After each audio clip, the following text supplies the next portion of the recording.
Yesterday was a difficult and a very tough day.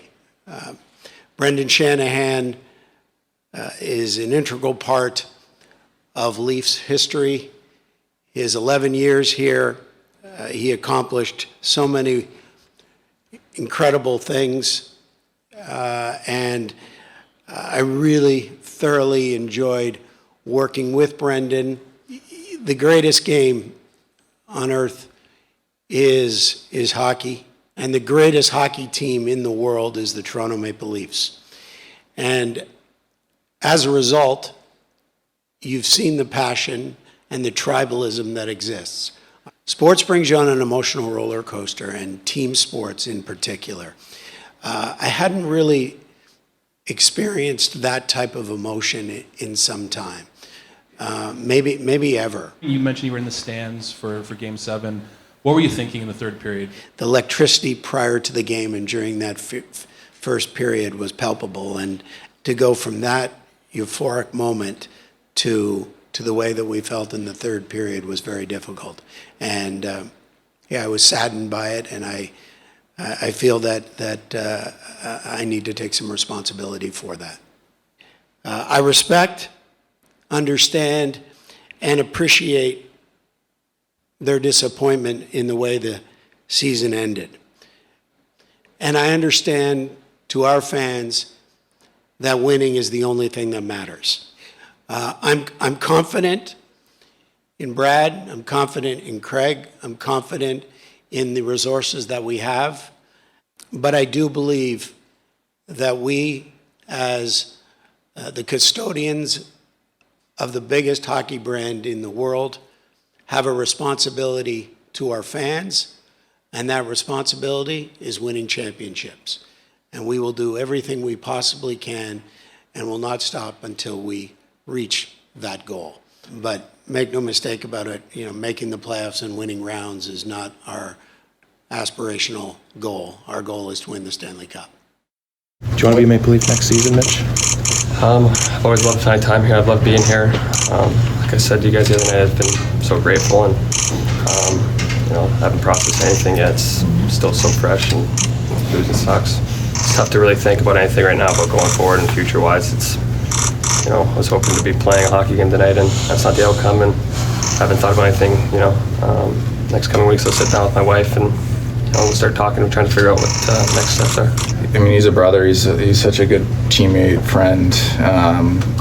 We're extremely close. He's extremely close with a lot of guys on the team, and he's a big part of our team and has been a big part of our team. So, unfortunately, that's kind of the nature of the business. People come and go, and I don't know. He has the right to make his own decision, but obviously we all, love him very much. Like I said, he's an amazing person, amazing teammate. I love the guy, and love coaching him, love his energy, personality. He's a hell of a player. He does a lot for this team, night in, night out, and in a lot of different areas of the game.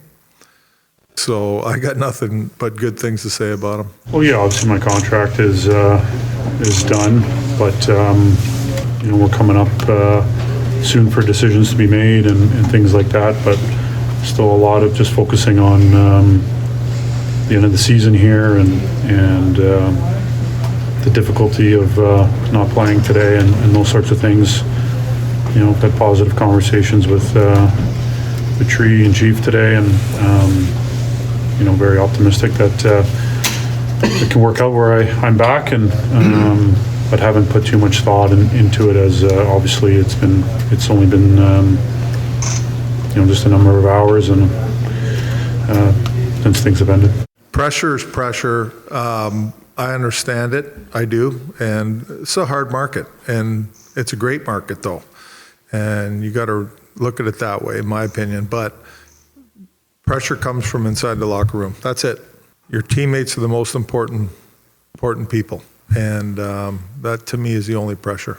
This is the only place I've ever known and how it is to be here. So this is my normal. It doesn't matter where you are. There's always pressure, and we put the most pressure on ourselves. I mean, we hold ourselves to such a high accountability. You want to win every single year, and it'd be lovely if you could. It's hard to do.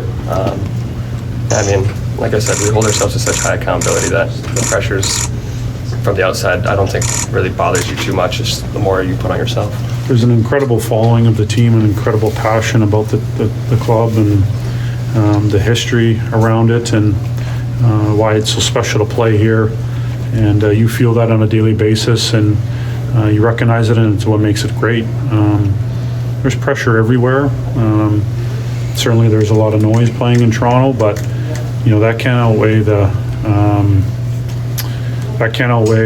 pleasure and the privilege and the opportunity that it brings. That's the nature of playing in here. It kind of comes with the territory, and like I said before, I think it's an amazing place to play. I love playing in Toronto and playing for this fan base and this organization, and I think that kind of stuff is just kind of outside noise that isn't really focused on or talked about too much in our locker room.